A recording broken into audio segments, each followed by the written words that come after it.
eu ver se vai, né? Precisa dar uma... Ele dá uma bugadinha. Aí.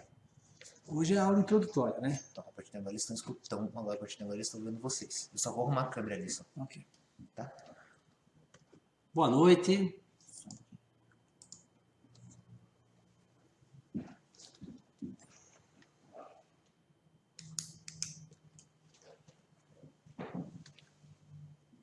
Boa noite a todos. Eu sou o professor Ângelo.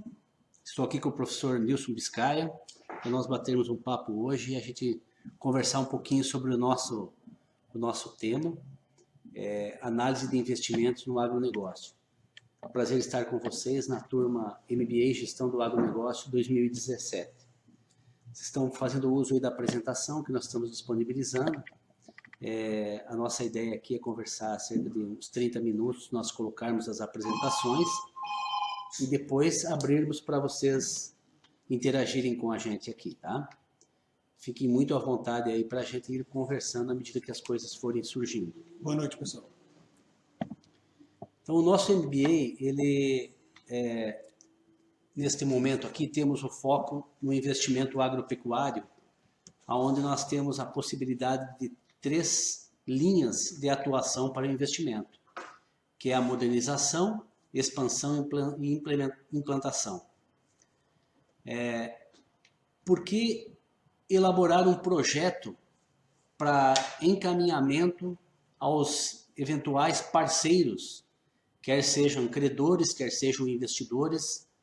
Por que colocar para a sociedade a nossa pretensão de implementação de um projeto?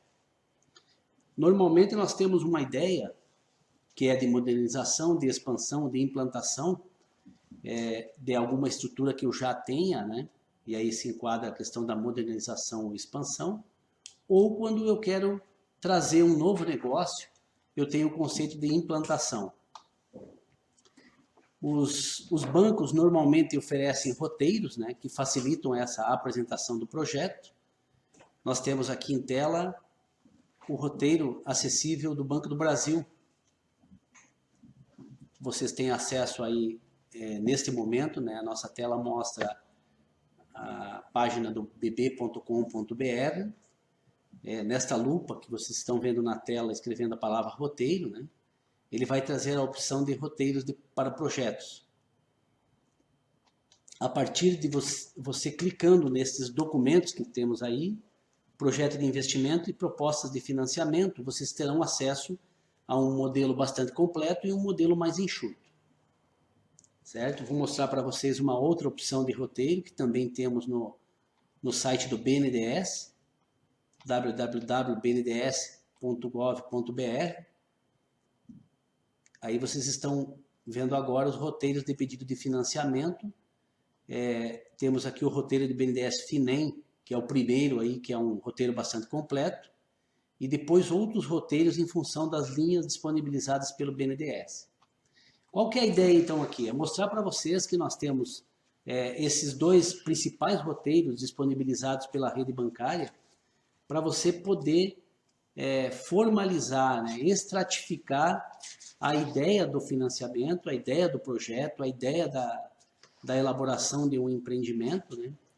Estes roteiros, né, claro, eles foram elaborados no intuito da apresentação para a obtenção de financiamentos, mas ele pode ser utilizado da forma mais diversa que você entender necessário.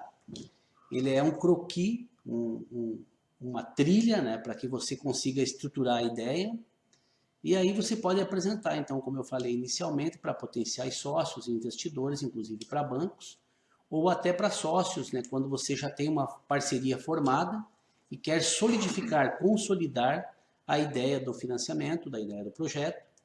E também, nestes mesmos roteiros, são oferecidas planilhas para o cálculo do desempenho do empreendimento, né? As receitas, despesas, os custos inerentes, a projeção do fluxo de caixa, da rentabilidade, a obtenção de recursos para a execução do projeto, a forma como se dará a implementação e o desembolso desses recursos. Então, nesses roteiros, esses 2 roteiros que a gente apresentou aqui do BNDES e do Banco do Brasil dão essa condição. apresentado isso, colocar para vocês a finalidade que você tem quando você elabora um projeto de investimento. É uma questão que você precisa ter bastante em mente. Você chegar para qualquer que seja o agente, né, financeiro ou parceiro, e colocar uma ideia de forma verbal ou de uma forma simplista, sem uma correta estruturação, a tua possibilidade de sucesso ela reduz drasticamente. Então, por isso que existem esses formulários. Uma das partes que compõem essa análise de investimentos, além da explanação da ideia, da localização, do tamanho, de toda a estrutura necessária, é a elaboração do fluxo de caixa e a análise dos itens de rentabilidade que esse projeto pode nos trazer. Esta parte ela é bastante explorada pelo professor Nilson Biscaia na sequência. Tá? Para o preenchimento destes roteiros, né, vou trazer para vocês algumas fontes de informação, de forma bem breve, né, para dar uma rápida explanação. São as propostas do projeto, né, esses modelos que a gente falou, os parâmetros técnicos, né, da atividade do banco. O banco utiliza da ficha cadastral, né, e você também tem a condição de elaborar no próprio projeto, colocar as condições patrimoniais e de formação e de conhecimento que eventualmente os empreendedores do projeto dispõem. Também o histórico negocial que você já tenha no ramo de atividade. Os bancos também ponderam eventual análise no histórico de obtenção e pagamento dos financiamentos. E é bastante importante também o cenário macroeconômico em relação ao setor de atividade que você pretende atuar. Cientes que os bancos têm parâmetros comparativos pelas medianas do setor histórico cadastral do proponente. Ou seja, é importante que você dê solidez e legitimidade para as informações que você explicita no roteiro do projeto, porque qualquer informação deturpada ou pouco trabalhada que você dê pode ferir a credibilidade do projeto apresentado e interferir então na concessão ou não do apoio, quer seja como financiador, quer seja como sócio do projeto. E estar bastante atento nesses roteiros, no preenchimento desses roteiros, para os dados que devam ser clarificados em notas explicativas. Porque, como nós elaboramos o projeto para a utilização de uma outra pessoa, temos que imaginar aqueles conceitos ou aquelas informações que podem suscitar dúvidas. É desta forma que encerramos essa última lâmina, então, da fonte de informação. Também em relação ao prazo e forma de pagamento de eventual apoio financeiro, esta lâmina nos traz alguns itens que, com consonância com estes, que são estabelecidos os prazos de pagamento. Tá? Então está explicitado aqui quais são os itens que os bancos e parceiros consideram, né? Então, a ideia era apresentar para vocês essa disponibilidade de roteiro e essa forma de preenchimento e obtenção de informações, de forma bastante rápida, para suscitar as dúvidas e nós partimos então para conversar na sequência. O professor Nilson Biscaia vai comentar com vocês agora um pouquinho só sobre alguns tópicos da análise e avaliação econômica de projetos de investimento que ele trouxe para nós aqui, de forma bastante rápida também, só para dar uma noção bem en passant. Né? Boa noite, pessoal. Sejam bem-vindos aí à aula introdutória da disciplina que eu e o Ângelo conduzimos já há pelo menos 5 anos, né? Perfeito. Dentro da pós-graduação do MBA aqui da UFPR. É um prazer estar com vocês e nessa aula introdutória, então, a proposta minha e do Ângelo é apresentar para vocês um escopo bem en passant do que é abordado nesse trabalho conjunto que fazemos aí, no sentido de trazer, então, dados, abordar detalhes sobre como elaborar um projeto de investimento, mas com foco bem específico na alavancagem financeira junto a instituições financeiras. Por que desse foco? Até por conta das nossas origens. Então, eu e o Ângelo trabalhamos no Banco do Brasil. O Ângelo tem uma vasta experiência em análise de projetos de investimentos, seja na área rural, seja na área industrial, né? E eu tenho uma experiência na área comercial, tá? Então, da parte da elaboração do projeto. Então, a ideia da nossa parceria foi complementar exatamente, e dando uma diretriz bastante pragmática à disciplina, de você trazer o que nós temos de conhecimento da prática, né, para dentro da academia. Então, a nossa proposta de condução dessa disciplina, que é a análise e avaliação econômica de projetos de investimento, quer dizer, o Ângelo vai trabalhar com vocês a parte do projeto, de por que se fazer um projeto de investimento, e eu complemento mais com a parte de cálculos ou de como elaborar ou como se fazer uma análise, que fatores que são considerados numa análise de um projeto a partir desde a sua elaboração até a autorização do crédito ou não. Tá? Então, a proposta nossa então, é trabalhar a parte de projeto de investimento, que o Ângelo vai comentar, e eu vou ficar com essa parte aqui da análise econômico-financeira, a análise econômica para apoio financeiro. Tá? Como eu disse, o enfoque dessa disciplina vai ser análise e avaliação econômica de projetos de investimentos com foco em alavancagem de recursos junto a instituições financeiras. O objetivo, então, é estudar uma metodologia que possibilite a vocês, alunos, avaliar aspectos econômicos de projetos de investimentos, com foco, obviamente, no agronegócio, né? Mas baseados, principalmente essa análise toda, numa ferramenta muito importante que é o fluxo de caixa. Tá? A estrutura, o conteúdo, né, da parte complementar que eu trabalho, então, vamos abordar alguns detalhes, alguns conceitos sobre o projeto de investimento, tá? Alguns conceitos mais específicos com relação a cálculos financeiros para projetos de investimento. Vamos falar sobre taxas de juros, também dentro do contexto de que são taxas utilizadas dentro de projetos. Tá? Alguns métodos, são inúmeros, mas nós vamos abordar os principais métodos determinísticos de análise de projeto. Ou seja, quando eu vou implementar um projeto, ou vou propor à instituição financeira determinado empreendimento, né? Que procedimentos, que métodos eu posso aplicar para saber se aquele empreendimento ele é viável, né? Se ele financeiramente, economicamente, ele é viável. E, obviamente, essas análises são bem aderentes ao que a instituição financeira, né, faz de lá para cá, né, para determinar se vai conceder ou não o crédito. Né? Então, a proposta é estarmos trabalhando alguns conceitos básicos de payback, método do valor presente líquido, índice de lucratividade, como a Angela comentou, valor uniforme líquido, o cálculo da taxa interna de retorno. E, por fim, a proposta nossa é também trabalhar na montagem de fluxo de caixa de projetos de investimento. Ou seja, quando eu elaboro um projeto, eu vou propor alguma coisa para a instituição financeira, ou até mesmo, a gente está batendo bastante a instituição financeira, mas também, quando eu vou comparar eu tenho um capital e duas possibilidades de investimento. Como que eu faço a comparação se é melhor eu empreender meu capital no investimento A ou B? Então, eu vou utilizar esses métodos determinísticos que a gente está vendo acima, tudo com base no fluxo de caixa. E como que eu monto esse fluxo de caixa? Que variáveis eu considero para montar esse fluxo de caixa? Né? Então, a gente vai explorar bastante isso. Né? Só retomando alguns conceitos, né? Por que se fala tanto em projeto? Né?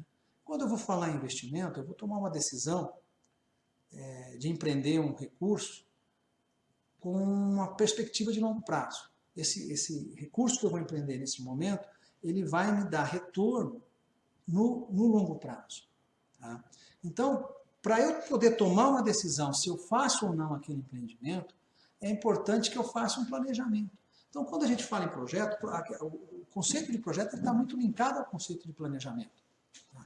Eu vou fazer um planejamento de um empreendimento, mas que ainda está no papel. Então, é uma coisa ainda abstrata. Né?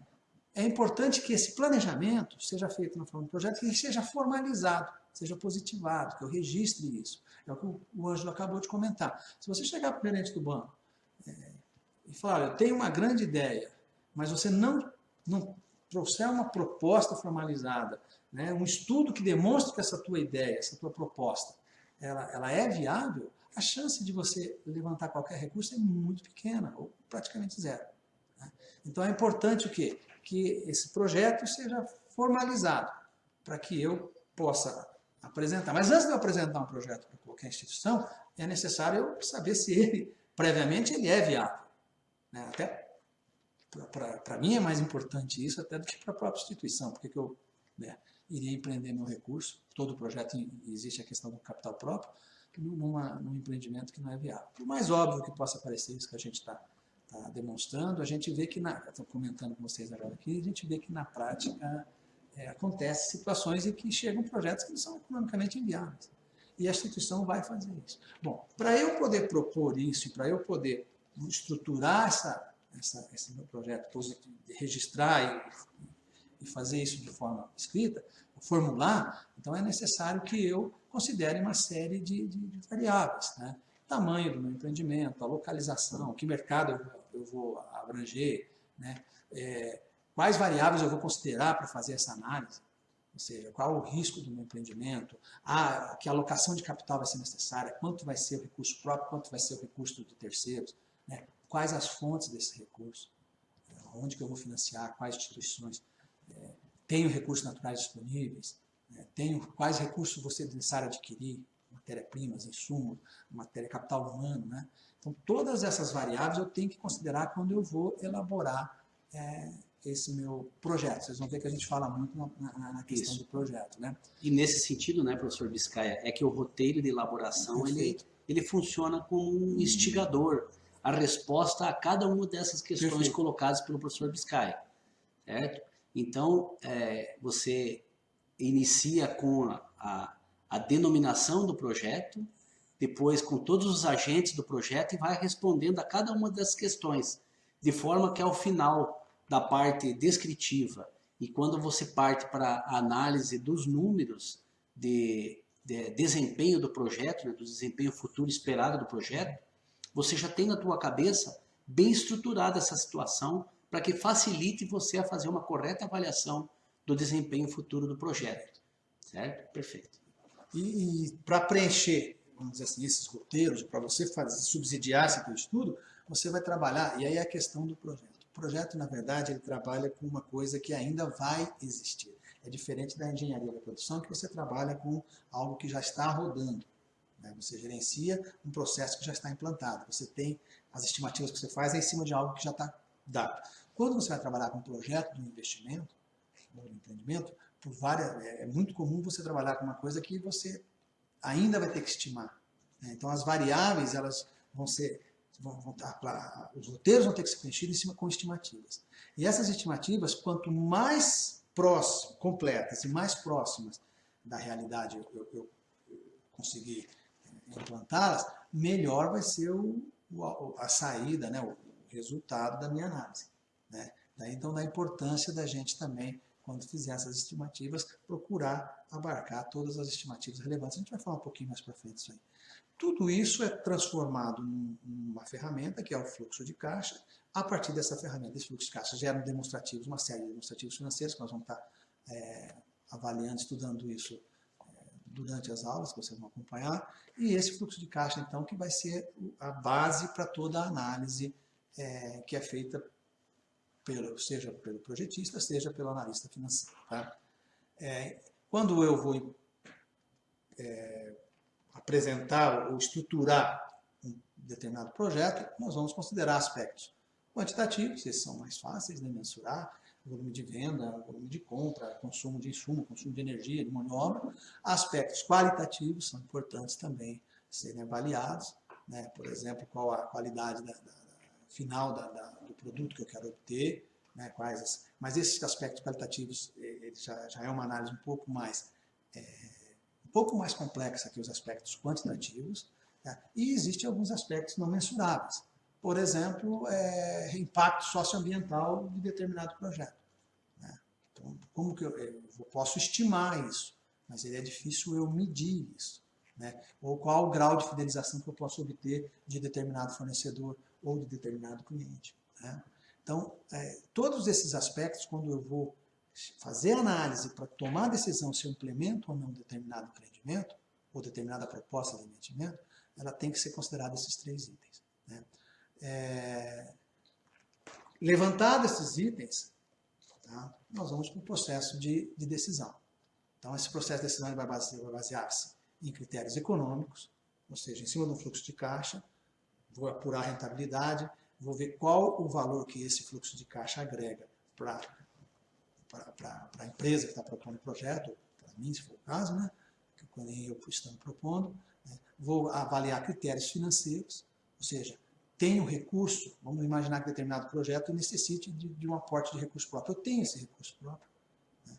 Vai precisar de recurso terceiro. Eu tenho acesso a crédito, eu consigo recurso junto a instituições para poder rodar o meu projeto. Eu tenho capital de longo prazo, capital de curto prazo, né? Existem financiamentos, então esses critérios financeiros eu vou ter que considerar também para tomar decisão. E os critérios imponderáveis, ditos imponderáveis, né? Que são mais ou menos aqui, linkados com aqueles não mensuráveis aqui em cima, né, que nós comentamos, que esses critérios têm que ser levados em consideração na decisão, mas eles já vão ficar não para análise do projeto, mas sim mais para a hora da tomada da decisão. Tá? Bom, falamos bastante em investimento, né? Então, o que é, qual a proposta nossa? O que significa analisar investimento? Então, nós vamos... Nada mais, analisar o investimento é comparar, então, os resultados desse investimento, desse empreendimento, né? Os resultados esperados, uma vez que nós estamos com uma proposta no papel, então, dentro daquilo que a gente propôs, muita coisa pode não sair conforme nós projetamos, né? Nós esperamos, né? E nós vamos comparar essa análise com um determinado juro que nós abrimos mão. Com o juro, ou seja, todo aquele capital empreendido no investimento, ele tem um custo, né, que a gente já entra aqui no conceito próximo do custo de oportunidade, né, e aí a comparação de se aquele empreendimento vai me dar um retorno proposto superior ou condizente com os juros com os quais estou me renunciando, vai me dizer se é ou não viável a aceitação de determinado projeto. Por exemplo. E o professor Biscaia, né, quando trata da questão do custo de oportunidade, precisamos lembrar que o investimento, né, o empreendimento que eu estou projetando, ele sempre traz um componente de risco. Então, entre as opções de investimento que eu tenho, né, com o recurso que eu disponho, ou até de que os parceiros venham a participar do meu empreendimento, um dos comparativos é o grau de risco que este empreendimento significa para mim. Ou seja, eu normalmente tenho no mercado, principalmente no mercado financeiro, a opção de aplicar com baixo risco, de não ter o retorno, não ter ao menos a devolução do recurso a mim. Quando eu opto para fazer um investimento em um empreendimento, quer seja na figura de um banco, quer seja na figura de um investidor ou do próprio idealizador do projeto, eu estou passando a incorrer em um risco. E o rendimento que este empreendimento vai trazer para mim, ele vai ter que pagar o risco adicional que a destinação desse recurso representa para mim. Certo? Então, só reforçando o que está aqui, né? Que o investimento é interessante se ele render mais do que os juros do capital investido. Uma pincelada rapidamente, né, de alguns princípios, de algumas premissas que nós vamos considerar, e nós vamos conversar isso exaustivamente durante as aulas, né, para se justificar um estudo econômico. Né?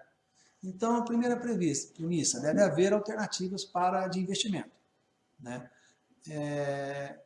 Não adianta eu decidir se eu compro, vamos imaginar que eu estou comparando duas possibilidades de investimento. Se eu compro o carro A ou compro o carro B, se eu não tenho recursos para comprar o carro B.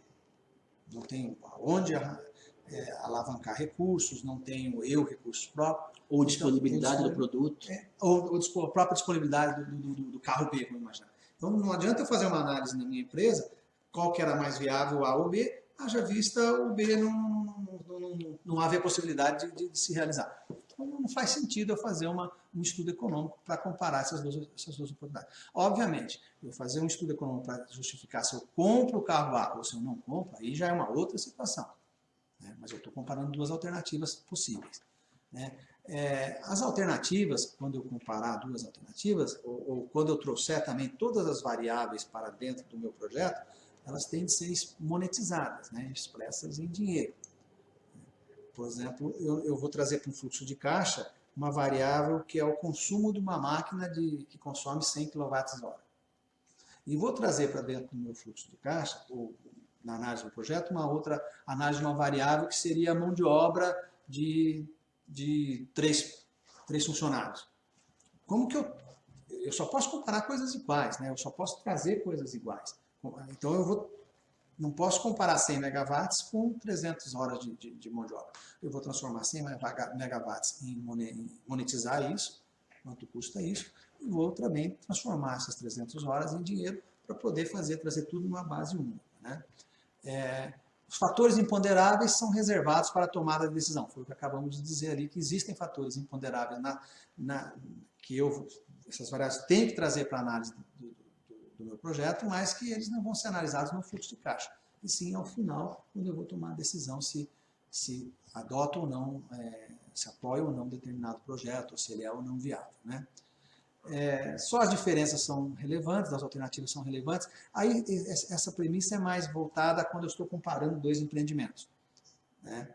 Então, se eu vou fazer uma avaliação, e vocês vão ver que o que a gente vai abordar na disciplina, ele também pode ser aplicado para comparar empreendimentos, comparar alternativas de investimentos. Eu tenho uma empresa, uma propriedade rural, e eu quero ver se eu vou comparar, se eu compro o trator A ou o trator B. Eu posso fazer uma análise econômica. Na verdade, se faz isso, né? Uma análise econômica financeira, isso, e usar os métodos que a gente vai trabalhar aqui. Agora, se o trator A consome 5 litros de diesel por... Desculpa aí, não é minha área específica, mas 5 litros de diesel por hora, ou cada, né? E se o trator B também consome o mesmo consumo de 5 litros de diesel, essa variável consumo eu não vou trazer para dentro da minha análise, porque nas duas alternativas é a mesma, né? Então, porém, vai trazer a questão do desempenho. Agora, o desempenho do trator, o custo, o seu financiamento, o prazo de pagamento, obviamente essas outras variáveis vão ser analisadas, né? Essa premissa 5, então, ela é básica, né? Mas tem que ser dita, né? Sempre será considerado, então, o juro sobre o capital empregado. Ou seja, não há que se falar, não há que se desconsiderar o valor do dinheiro no tempo, né? Então, um empreendimento, qualquer investimento, a partir do momento que eu tenho tempo de investimento, tempo de pagamento, fundo de retorno, eu tenho que considerar que qualquer valor desembolsado no momento 0 é diferente do valor desembolsado no momento 1, no momento 2, no momento 3. Né? Então, qualquer análise tem que ser, que para ser válida, ela tem que considerar o valor do dinheiro no tempo. Apesar que nós vamos ver que existem métodos determinísticos que são um pouco mais simples, né? Mais práticos, né? Serem aplicados, que não consideram, né? E nos estudos econômicos o passado geralmente não é considerado, né? O que quer dizer? Um exemplo dessa premissa. Vamos imaginar que eu estou fazendo determinada proposta de investimento, implica na venda de um ativo da empresa. Um veículo, vamos imaginar, ou uma máquina. Quando eu for considerar esse evento dentro do meu fluxo de caixa, não vai fazer diferença, ou não posso levar em conta se aquele veículo, por exemplo, eu investi em revisões, ou eu investi em melhorias, ou teve acidente, eu tive que arrumar. O que eu vou considerar ali é o quê? É o valor daquele bem a preço de mercado naquele momento, né? Não o passado, nem o valor. E o quanto ele pode me levar a ter rendimento sobre ele, né?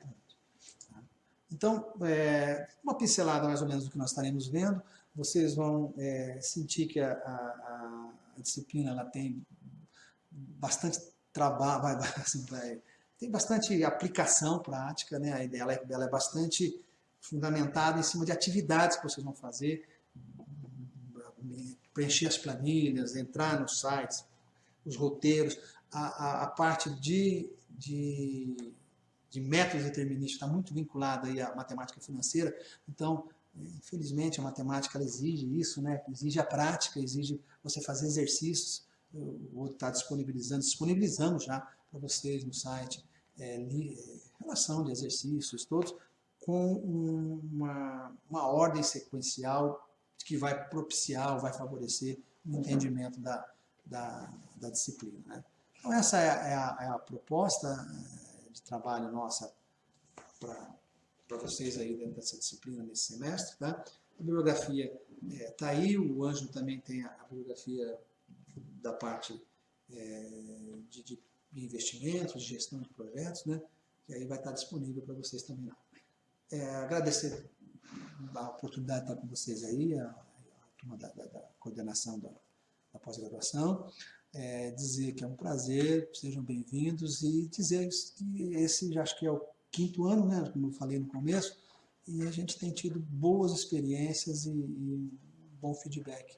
Então, eu espero que a turma de vocês não seja diferente. Estamos à disposição para questionamentos, para dúvidas, né? E aí, agora a palavra está com vocês. Obrigado.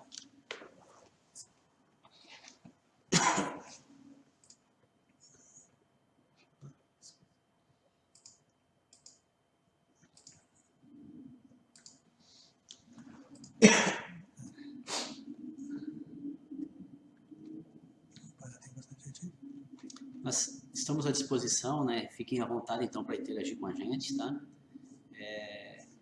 Enquanto não vão surgindo perguntas aí, comentando com vocês a questão, ao final, né? Após as videoaulas, nós temos exposto lá para vocês a necessidade da entrega de um trabalho, né? E aí, se surgirem dúvidas aqui ao longo do tempo, também estamos à disposição para discorrer sobre isso, tá? Vamos iniciar então aqui interagindo sobre os comentários feitos, tá?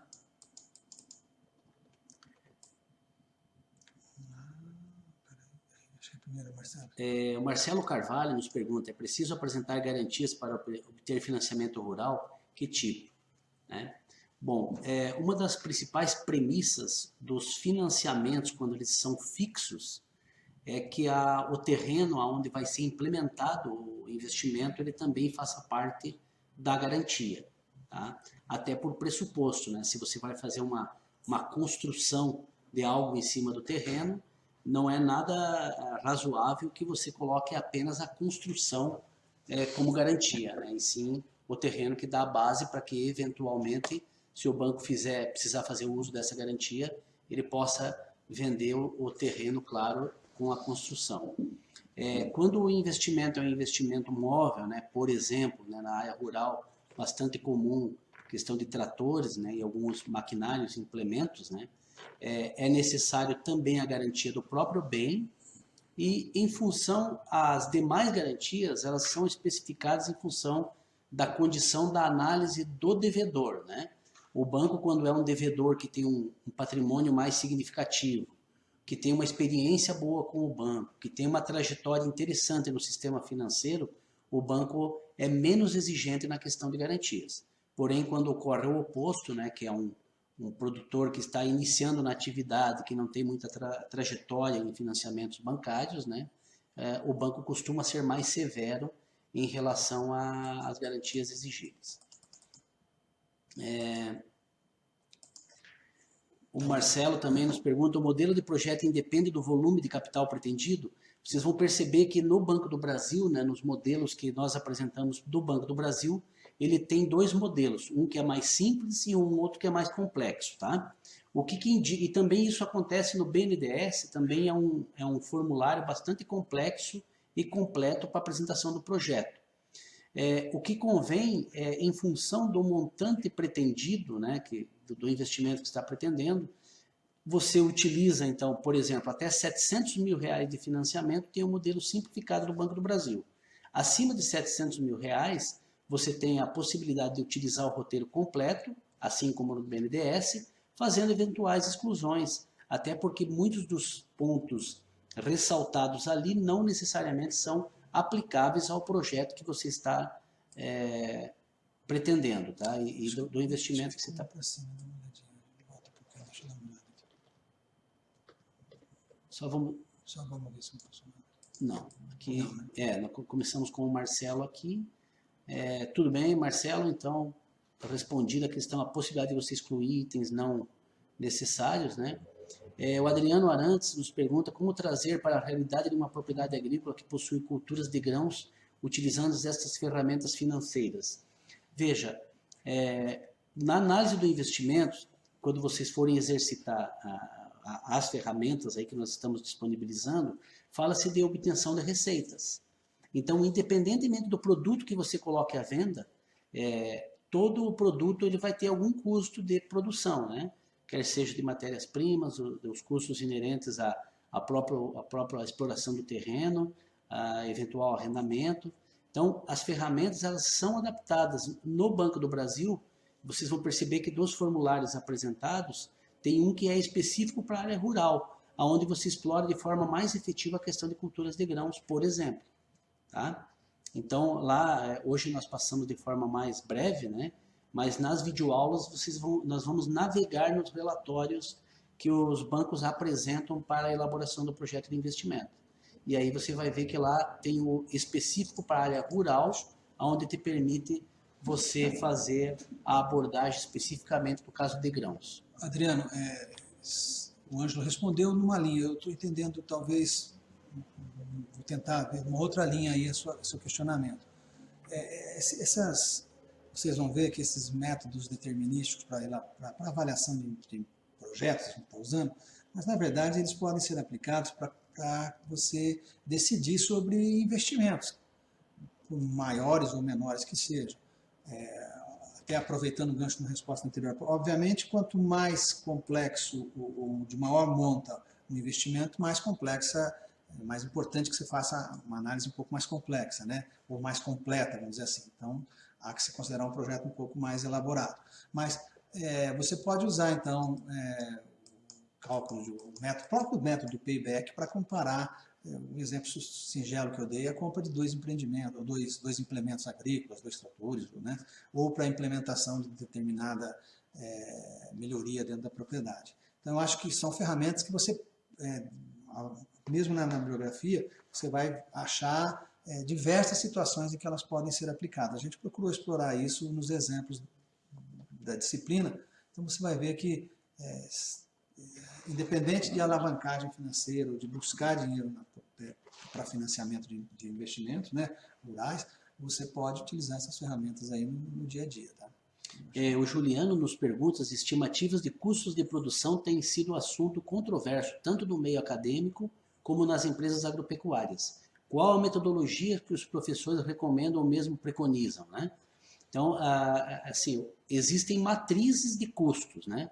Normalmente, quando são produtos explorados de forma mais em larga escala na região, mesmo os órgãos regulamentadores e Emater e apoiadores, né? Emater, esses órgãos de apoio de estaduais e regionais, aí, né? Eles dispõem de custo padrão para a região. Como eu falei inicialmente, você pode trabalhar com custos diferentes dos padrões aceitos no meio, desde que você faça algum tipo de observação ao longo do teu projeto de que forma você construiu esses custos. Então, as matrizes padrão, elas nos dão uma condição mais tranquila e mais dinâmica de você elaborar o projeto, mas não necessariamente elas precisem ser efetivamente aceitas e implementadas e colocadas, né, trazidas para dentro do teu projeto. Você só tem a responsabilidade de, em desprezando as matrizes de projeto, de custos, justificar o porquê da sua não utilização. E aí vai também complementando a resposta, mas abrindo um pouco mais o espectro da resposta. Quem que perguntou? Desculpa. O Juliano. Juliano, toda a variável que você trouxer para dentro, seja esse processo um projeto dentro dos roteiros, ou seja, um outro modelo que você vai utilizar, toda a variável que você trouxer para dentro, é importante que você tenha as premissas, você faça as premissas corretas e você fundamente essas premissas. né? Então, se você considerou determinada produtividade de um plantio ou determinado rendimento de um equipamento, é importante que você fundamente o porquê que você fez aquela premissa. Aquela premissa ela foi baseada em aonde, né? No que você vai basear? Você se baseou ali, você tem que apresentar essa fundamentação. Para que você... um aspecto muito importante que a gente acabou não comentando aí de qualquer projeto, seja para apresentação para o banco, seja para você avaliar a realidade, é que você tem que dar credibilidade ao seu projeto. Você tem que dar credibilidade à sua proposta. Como você dá credibilidade à sua proposta? Apresentando as variáveis o mais próximo da realidade possível, né? E mais fundamentadas possível. Né? Isso. E o fato de você, sim, e o fato de você estar fazendo uma análise individualizada de um projeto te dá justamente essa possibilidade de você trazer condições e situações mais específicas, inclusive para poder diferenciar o seu projeto em relação às outras opções de investimentos que os bancos têm e que outros parceiros eventualmente têm. Então é extremamente relevante que você explicite de que forma você atingiu e obteve os dados, quer sejam custos, despesas, receitas, todos os componentes que compõem o projeto elaborado, você deve ter a preocupação constante de dar credibilidade a esses dados. Que são as notas explicativas, vamos dizer assim, que seria de um balanço aí de uma empresa, né? Você justificar por que você adotou aquela consideração, né? E fundamentar, né, obviamente. O Rudival pergunta se a depreciação dos implementos mecânicos deve ser levada em consideração nos comparativos. Com certeza, Rudival. Quando você coloca para exploração, utilização na atividade, qualquer bem que você tenha, o custo do desgaste dele e de uma eventual necessidade de reposição tem que constar dos teus custos, das tuas despesas, de forma que você não tenha uma ilusória percepção de uma rentabilidade, porque é um equipamento que, em mantendo a atividade, você vai ter que ter a reposição. Então, este custo precisa, sim, de forma muito séria, ser contemplado.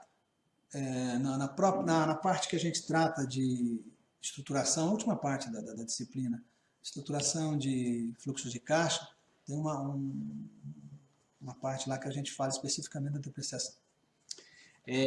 O colega pergunta aqui sobre a questão de qual a melhor forma de elaborar um projeto integrado, né? O projeto integrado ele é bastante importante no sentido de melhor demonstrar a rentabilidade dele. Ele pode ser elaborado da mesma forma, com o mesmo formulário, porém agregando todas as informações e as sinergias que esse projeto integrado traz. Você vai gastar um pouco mais de explanação, de exposição, de forma a demonstrar que quando você soma na integração, quando você soma 2 mais 2, eles podem resultar em 5.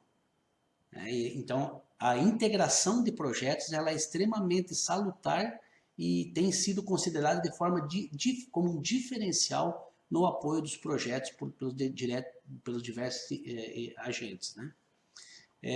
O Hélio nos pergunta, o tema do projeto poderia ser um financiamento para a construção de um silo da propriedade rural? Com certeza.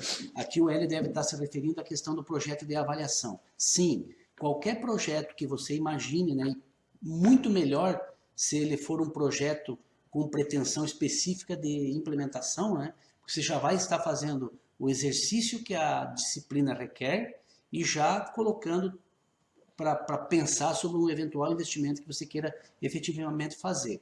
Eu só peço, né, nós recomendamos ao professor Biscaia e eu, que como é uma tarefa para atribuição do conceito da disciplina, que embora seja um projeto que, de certa forma, ele pode ser simples, mas que você aproveite para discorrer sobre todos os campos, trazer ilustrações sobre o local onde será implementado o projeto, sobre eventual plantação cuja colheita você vai estocar dentro do silo.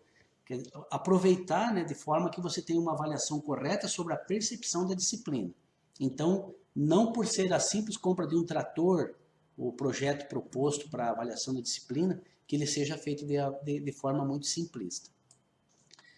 O Hélio também nos pergunta, o Hélio nos perguntou isto, a Fabiola, empresas que investem ou trabalham com volumes, como a Trading ADM, a Bung, a Cargill, é correto avaliar o custo de produção sempre utilizando o preconceito de reais por tonelada? É o mais comum, né? Ele torna mais dinâmico, mais simples, né? Mas quando você vai fazer algum tipo de avaliação mais minuciosa e de um processo, de um projeto mais complexo, que caiba a avaliação e a verificação dos custos de forma diferenciada, pode ser feito. Sempre com aquela preocupação que nós comentamos, de você explicitar o motivo pelo qual você está trazendo a forma de cálculo diferente do que normalmente o segmento trabalha, né? O André nos pergunta, em projetos de financiamento de investimento agropecuário, como desenvolvemos trabalhar com as sazonalidades das culturas, clima, bem como dos preços futuros que podem variar muito ao longo dos anos. Vamos pensar aqui...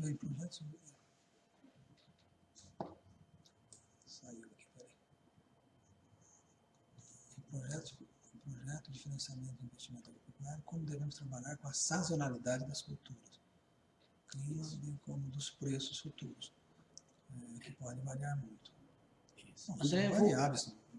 Eles são variáveis, né? Eles são inerentes à atividade, né? O clima, os bancos trabalham com as ocorrências dos últimos 5 anos. Então, se você teve alguma ocorrência climática que pode trazer prejuízo à cultura, você pode fazer uma inferência, né, de que se você está trabalhando com um projeto com maturação de 5 anos, com apoio de reposição de 5 ou 10 anos, você pode inferir que dentro do histórico de ocorrência desse advento climático, você pode ter a incidência de algum tipo deste evento ao longo dos próximos 5 ou 10 anos. Sazonalidade das culturas também, né, isso está explicitado, tanto que o professor Biscaia, vocês vão perceber lá nas aulas dele, ele fala sobre a questão da gestão do fluxo de caixa, ele pode ser anual, semestral, mensal, né? Então, quanto mais sazonalidade você tem nas culturas, você deve buscar trazer a periodicidade do fluxo de caixa de forma que fique perceptível a sazonalidade entre o plantio, as receitas, eventual rotatividade de cultura, né? Tudo isso o projeto de investimento permite que você faça as adaptações. Em relação aos preços, né, normalmente os bancos trabalham com o preço do momento ou com alguma perspectiva já trabalhada pelo mercado, né? Não há como ser diferente, porque a variação dos custos também pode ter esta questão também ao longo do tempo, né? Então, a variação em relação a preço das receitas, despesas e custos, ela é inerente a todo o projeto. Então, ela faz parte. Explorando um pouco mais essa questão, principalmente no que se refere a preços futuros, o André, né? O André. André, aí você, tanto preço como clima, a gente está falando então de variáveis que se você não considerar no teu projeto, você está trabalhando com incerteza. A partir do momento que você considera, você está transformando essa incerteza em variáveis de risco, né? Então, nós estamos falando de 2 variáveis de risco que aí, vou dizer especificamente com relação aos preços futuros, você pode trazer para dentro da sua proposta propostas de estar contratando hedge, operações de hedge, de proteção de preço. Então, de tal maneira que você está contratando uma espécie de seguro em que você está mitigando o risco mitigando aquele determinado risco, né? O clima, se houver a possibilidade de uma contratação do seguro rural, né, para prever essa variável, sim. Senão ela fica como sendo pelo menos o fato de você estar trazendo essa consideração como transformando isso num risco, né? Perfeito, o professor Biscaia muito bem lembrou, né? E esta questão, né, da proteção quanto aos riscos, né, climáticos, de preços, são extremamente valorizados no momento da avaliação do investimento. Então, foi bastante salutar a complementação. A Roberta nos pergunta se o trabalho deverá ser feito de acordo com os modelos enviados ou podemos fazer no aplicativo de plano de negócio do Sebrae Minas Gerais, sem problemas, tá? O mercado oferece diversos modelos, qualquer um que vocês escolham, desde que dê a condição. Tem que se imaginar que eu estarei entregando este projeto para alguém avaliar e eventualmente apoiá-lo. Então ele tem que trazer a condição de uma análise aprofundada, né? Foi dito em aula que para operações financeiras internacionais são utilizados principalmente juros simples e para operações internas são utilizados os juros compostos. Qual o motivo dessa diferença? Fernando, o juro composto acho que é uma criação brasileira por conta da nossa cultura de inflação, tá? Então não há uma obrigatoriedade nisso. Quando eu comentei isso foi baseado na minha experiência na área internacional do banco de muitos anos e que a gente, nos contratos todos que a gente atuou, eu não me lembro de ter visto nenhum utilizando juro composto, tá? Você tem normalmente contratos, pode ter contratos de periodicidades anuais, semestrais ou trimestrais, e os juros são calculados e liquidados nessa periodicidade, tá? Eu acredito que o juro composto, ele realmente é mais difundido no Brasil por conta de um processo, de uma cultura que a gente teve inflacionária de muitos anos atrás e que a gente tem hoje aí uma taxa de juros significativa que você não pode deixar de considerar, então, o rendimento sobre o rendimento, né? Não pode deixar de capitalizar o juro. Então, se disser para mim qual é a origem histórica disso, eu realmente não vou ficar te devendo, mas que vejo nessa justificativa, ou vejo nessa questão uma justificativa bastante plausível, né, por conta das altas taxas que a gente trabalha no Brasil de juros, do alto custo de dinheiro do que nós temos no Brasil, né? Então poderia justificar porque na área internacional a gente trabalha aí com juros simples, né? E internamente é muito comum o juro composto, mais comum, tá? O Adriano nos pergunta se posso utilizar... Desculpa, perdemos aqui. Posso utilizar a mesma metodologia de um empreendimento convencional de abertura de novo negócio? Sim, pode, né? Mas a gente sabe que para você ser diferenciado no mercado, uma das grandes questões neste momento é a inovação. Então, trabalhar de forma muito parecida com os eventuais concorrentes pode limitar a possibilidade de ganho ou de sucesso do teu negócio, né? O Hélio, professor, dentro da plataforma encontrei um roteiro do Banco do Brasil e do BNDES. Haverá outro roteiro mais detalhado do Banco do Brasil para projetos acima de 700 mil? Sim, Hélio, há um roteiro bastante extenso, inclusive tem um empresarial e um para o agronegócio, são dois roteiros bastante estratificados, bastante adequados, né, para projetos mais complexos. Se você tiver dificuldade de encontrá-lo, por favor, nos mande a consultoria através do PECA que nós melhor explicitaremos. José Pet, né, nos pergunta: boa noite, professor Biscaia. Temos um grupo de clientes interessados na obtenção de crédito para investimento numa fábrica, mas estamos limitados de só podermos colocar a área do empreendimento e as instalações em alvenaria. Os maquinários e outras adequações ficam além das garantias em imóveis que possuem para darem garantia, muito embora tenham a experiência no setor pretendido e vida financeira individual estáveis. Que linhas podemos utilizar do Finamp e Nesc que nos aconselha em termos de prazo, carência e juro aplicados? Não pode responder. Eu vou iniciar aqui a resposta, porque é bastante mais ligado à minha área, tá? E depois o professor Biscaia pode complementar. O que acontece? A exigência de garantias, como eu falei inicialmente, ela está ligada diretamente ao risco que o banco enxerga no negócio, seja pela questão patrimonial do proponente, seja por sua trajetória no empreendimento e também pela análise de risco que o banco fez do negócio. Então, a linha de crédito, se tratando de investimento, ela não tem muita ligação com a garantia que está sendo exigida pelo banco, que ela pode ser um pouco mais humilde, quando as variáveis permitem, e um pouco mais severas, quando também as variáveis assim exigem, né? Na parte do BNDES, eu vou aconselhar, por favor, José, que você dá uma olhadinha no site do BNDES. Lá contamos com cerca de 30 linhas de crédito que podem atendê-lo, tá? O que está acontecendo neste momento? as possibilidades de investimento em função da conjuntura econômica e política do país, elas estão inibindo por um certo período aí, até pelas incertezas futuras, a pretensão de investimentos por parte das empresas. Tá? Nós sabemos também que o BNDES está com a quantidade de recursos disponíveis também bastante acanhada neste momento, né? Mas temos uma diversidade de linhas, como eu falei, cerca de 30, que em função da região do país, em função da questão ambiental e de vários outros fatores, tem linhas mais adequadas que podem ser melhor adaptadas à tua necessidade. O site do BNDES é bastante explicativo e vai te dar essa condição, tenho certeza. E não sendo assim, você pode nos consultar através do PECA, que nós vamos te dar um subsídio um pouco mais aprofundado.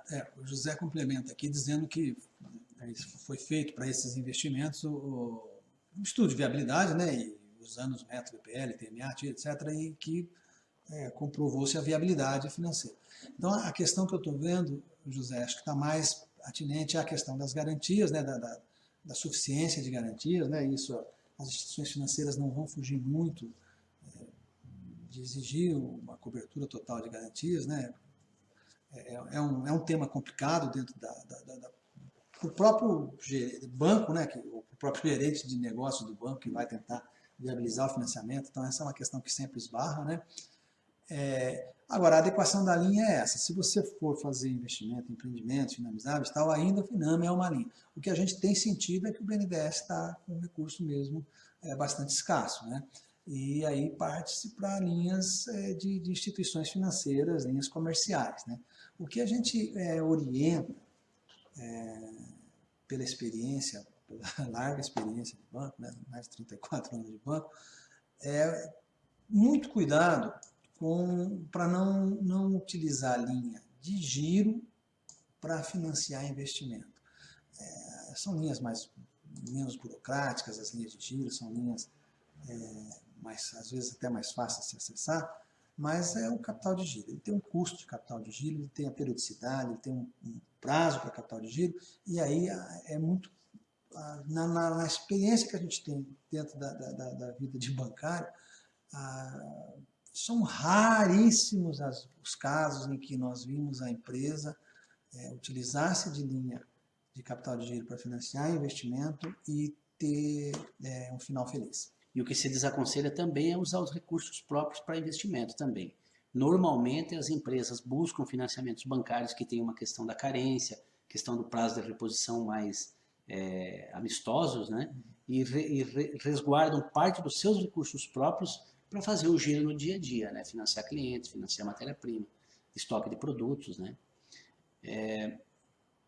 Aí o André nos pergunta se o modelo de projeto agropecuário existente no site da APEPA pode ser utilizado para a confecção do trabalho do desafio. Sim, né, conforme a gente falou também no caso do Sebrae, né, desde que permita, né, a sua completeza, nós conhecemos os formulários, né, mas a completeza do seu preenchimento permite uma correta avaliação. O Nzinga, né, professores, o que o banco avalia como de forma mais aprofundada num projeto agrícola, né? É bastante interessante, Nzinga, a gente, até para finalizarmos aí nosso encontro. Antes de você responder, José, a aula está para terminar, mas independente disso, você tem nossos contatos, tá? O meu também, o do Anjo. Se não ficou completa, né, a resposta que eu estou vendo que a tua questão ela é um pouco ampla, manda um e-mail para a gente vai conversando, tá? Hoje nós estamos num momento complicado para falar de crédito, né? O país vive um momento de incerteza, não estou dizendo que é um momento que tem que parar tudo, mas em termos de BNDES, que é uma fonte bastante farta, a gente está vendo ela se escassear e a gente sente ainda nas instituições financeiras, privadas e a pública, que a gente tem um pouco mais de conhecimento, ainda um certo pé no freio, um certo receio, em função da incerteza que nós temos aí, que estamos vivendo, né? Então, hoje você falar de financiamento, a gente vive mais uma questão em relação a dificuldade é mais quanto à existência de funding do que efetivamente a questão de viabilidade ou não de projetos, né? As garantias, infelizmente, elas são algo necessário, a gente tem que conviver com isso. Tá? E estão ligadas diretamente à questão da condição e avaliação do proponente do crédito, né? Aí só o Nzinga está nos perguntando, professores, o que o banco avalia com maior profundidade, provavelmente, num projeto agrícola, né? Os bancos, eles têm a avaliação do risco do cliente, então, da tua trajetória, de eventuais dívidas que você já tenha pago com pontualidade, em relação ao conhecimento que você detém da atividade, da sua formação, da experiência que você já teve, inclusive em negócio com o banco, quando já financiou investimentos ou dirigiu empreendimentos empresariais em que o banco financiava, embora você não fosse o proprietário, né? Então, isto é a análise do cliente. E aí o banco, a partir daí, ele também da tua questão patrimonial, ele estabelece um risco para o cliente, seja pessoa física, seja pessoa jurídica. Em se tratando de um investimento, o banco analisa o projeto como um todo. É claro que a questão do fluxo de caixa, né, da sustentação, de que as receitas, as entradas financeiras ao longo do período do financiamento, o banco tem uma credibilidade que permita ao banco ter ciência ou ter a firmeza de que o projeto vai se pagar, é um ponto bastante crucial. Por isso o professor Biscaia ressaltou tanto a questão de que é necessário fazer esses cálculos, né, o preenchimento dessas planilhas com bastante substância, com bastante solidez, credibilidade, porque é um dos principais pontos, né? O banco ele empresta para receber. Então toda a descrição das outras variáveis ela tem que conduzir para que umas planilhas sólidas e bem construídas para dar a tranquilidade de que o banco venha a receber o crédito eventualmente emprestado. O José Pet, né, ele é extremamente esclarecedor. Professores, a linha de crédito que estamos procurando justamente em virtude de juros e prazos de carência atrativos. O recurso dos proprietários e investidores, a contrapartida será para a manutenção de cenários. Capital de giro na fábrica, mas capital de giro da fábrica. Mas agradecido pelo esclarecimento, nós também agradecemos, né? O Juliano, como contabilizar no projeto agrícola a venda no mercado à vista ou no mercado futuro? Da mesma forma como, assim, na verdade, a contabilização, se nós pensarmos a contabilidade como uma ferramenta gerencial, ela nada mais é do que você formalizar, colocar no papel aquilo que você avalia no momento em que você está praticando, certo? Então, eu vou explicitar melhor, buscar explicitar melhor, né? No mercado à vista, você tem a entrada, né, quer seja imediata, quer seja com o prazo, né, concedido ao seu cliente, né? No mercado futuro, você também já tem uma projeção. Naquele momento em que você vai ter o exercício da venda, né, no mercado futuro, você já tem a projeção de uma receita e que você vai, então, colocar para os agentes que vão fazer uso do projeto, né, ou de uma avaliação de crédito para você, um nível de certeza em relação ao custo e à quantidade que você vai exercer naquele momento. Então, a diferença é que ele deixa de ser o mercado à vista, ele já é uma realidade, o mercado futuro, ele é diferente do que uma simples projeção. Ele já é uma negociação realizada com ferramentas devidamente institucionalizadas e você deve deixar isso claro, diferenciando aquilo que é à vista, aquilo que é mercado futuro e aquilo que é apenas uma projeção.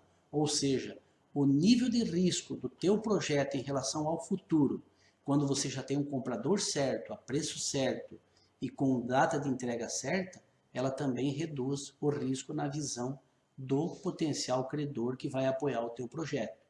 Então é desta forma que deve ser explicitada a contabilidade, a forma de contabilizar essa questão das projeções, mercado futuro e mercado à vista no projeto. Temos mais alguma questão? Temos mais 2 minutos aqui com vocês. Se tiver mais alguma questão, estamos aqui, gostamos muito da interação, foi bastante produtiva, né, professor? Legal. Então, pedir que vocês nos consultem, né, façam uso do apoio aí que a universidade dá através das consultas que eventualmente vocês precisem. O professor Biscay e eu estamos à disposição, fazemos isso com muita boa vontade, né, professor? Sim, Temos uma experiência de empresa, né, que trabalha com crédito bastante vasta, né? E queremos, dentro do possível e com toda a possibilidade que nós tenhamos de dividir esse pouco conhecimento com vocês aí. Pessoal, esse ano nós demos uma reformatadinha no material que está lá no site. Então, assim, pedir para vocês que sejam críticos e que nos deem feedback do material, até para que a gente possa estar melhorando sempre para esse curso e para os futuros, né? Então, se vocês detectarem alguma coisa que vocês acham que poderia ser melhorado, ou que pode ser feito de uma maneira diferente, não se acanhem e será bem-vinda, tá? Você pode estar tranquilo, não se acanhe em falar, ou mandar um e-mail para a gente, ou observar, até porque a gente tem que estar realmente evoluindo sempre, tá? Para atendê-los. Ok?